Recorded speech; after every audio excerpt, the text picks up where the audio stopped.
wanting to invest in our county, in our region right now, and our government is not letting them do it. And for instance, there's another greenhouse right outside of Los Alamos. They're going through permitting hell. They went it's easier to ask for forgiveness than get permission route. And they're paying a price. Just Sheriff Farms paid a price because they built stuff to code, but they didn't have all their permits. The county, the fire department, wants existing buildings retrofitted with sprinklers before you can build an addition. Do you know that another farming family told me today that they would build another cooler, but if the fire department makes them retrofit their existing building, that 40,000 square feet is gone. We're not going to do it. So see, this does not make the news. If you want to know why you don't have work, you're going to have to start paying attention to politics in Santa Barbara County, San Luis Obispo County, and the state of California, because there are people that want to invest. They're not being allowed to invest. Do you know what it takes to get a permit from the county of Santa Barbara in Goleta to build a 2,000 square foot 7-Eleven? The traffic fees alone are over $600,000. The traffic fees alone. The county of Santa Barbara, the planning department has lost half of their staff in the last 10 years because of the recession. Simultaneously, they doubled their fee to $182 an hour in that same 10 years. So when somebody does try to get a permit, they're spending $182 an hour to have some moron from the county that was like a religious history major at college that doesn't know anything about engineering, architecture, geology, or traffic have your engineer, your architect, and your land use planner walk them through the development process and explain to them. The planner gets more billable hour rate, a higher rate than anybody else at the table, and is the dumbest person at the table. And they're not even efficient. The city of Santa Maria charges $65 an hour, the county $182 an hour. The county takes 5 years, the city takes 4 months. This is one of the reasons you don't have work. You know, look at AB 32, the diesel engine rule. How many of you lost your equipment, lost your net worth because it was all tied up in your equipment, and you had to sell that for pennies on the dollar? Why? We don't have an air pollution problem in this part of the state of California. And some people can argue we don't even have one in Southern California compared to what we had in the 60s and 70s. Our air is cleaner today than it was 30 years ago, even though we have millions of more people driving cars, lighting barbecue pits, and mowing their grass. Most all of the pollution comes from cars, trucks, planes, trains, and ships. We have a rule that doesn't apply in Arizona, doesn't apply in Nevada, doesn't apply in Oregon, and it certainly doesn't apply in Mexico. So how did Arnold Schwarzenegger save the planet by taking away your diesel engine? And did you know that the lead researcher on the California Air Resources Board faked his PhD? He bought his PhD for $1,000 online, and the chair of the California Air Resources Board knew this and concealed the information from her fellow board members. Why is that guy still working, and why is she still an appointee? I'll tell you one thing, our founding fathers dunked tea for less than that. You are being defrauded out of your livelihood. You are being defrauded out of your net worth. But are you too busy to go to a meeting?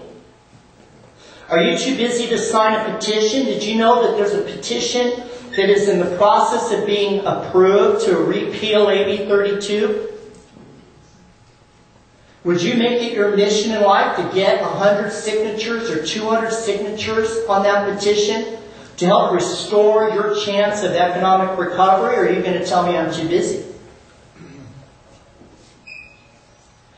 Santa Maria has water, thanks to some pretty smart founding fathers.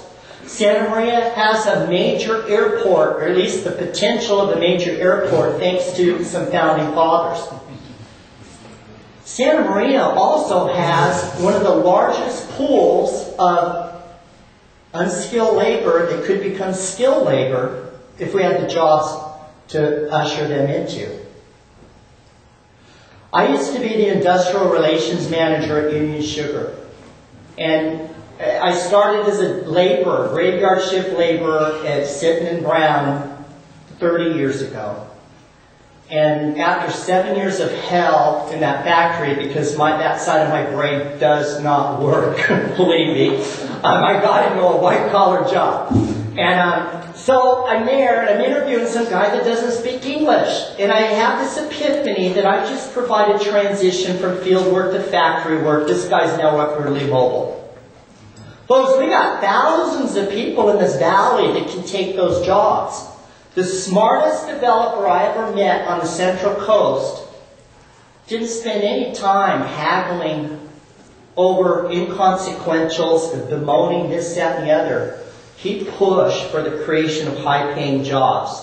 Because when you have high-paying jobs, people have disposable income, people are upwardly mobile, and they're going to need houses. That's what he focused on, Dennis Moresco. Smart guy. He volunteered to be on the Economic Development Commission of the county because he had an agenda to bring high-paying jobs to our region because he knew everything else would flow from that. Right now, we can't even find anybody to run against the 2nd District Supervisor in San Luis, and in Santa Barbara, and we can't find anybody to run against one of the no-brokers in San Luis. Now, that might be a job for somebody that's underemployed in the construction industry. Make $80,000, $90,000 a year. Probably only have to work 3 days a week with good staff. When was the last time anybody from the construction industry ran for office? Our forefathers did those sort of things. Curtis Tunnel. People like that, they ran, they served, but they led the community. We have a vacuum of leadership. Not just here, but in the state of California. We need AB 32 repealed. We need the diesel engine rule thrown in the trash can. It was junk science with a fake PhD and is decimating our economy and accomplishing nothing with respect to public health. What do I need? I need your support. I need your support on the radio show. We need advertisers. I need you to become members of CoLab. I need you to support our annual dinner, which raises over half of our money. I need your email address. This is how pathetic and apathetic our society is right now. I've been handing these out for about the last 6 to 12 months. The tea party we did in Santa Maria and various speaking engagements. I want an email list of 20,000 people. Why? Right now we have 2,500 people on the list. We send out an email. If we're lucky, 1/3 of the people we emailed will bother to open the email. If we're lucky. So if I get 20,000, I've got 2,000.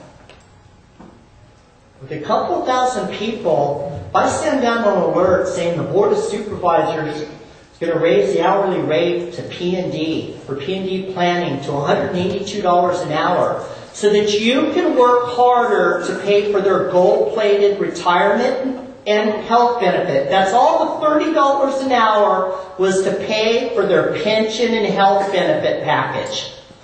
There was nothing more complicated or more expensive in and of the land use process itself. They just need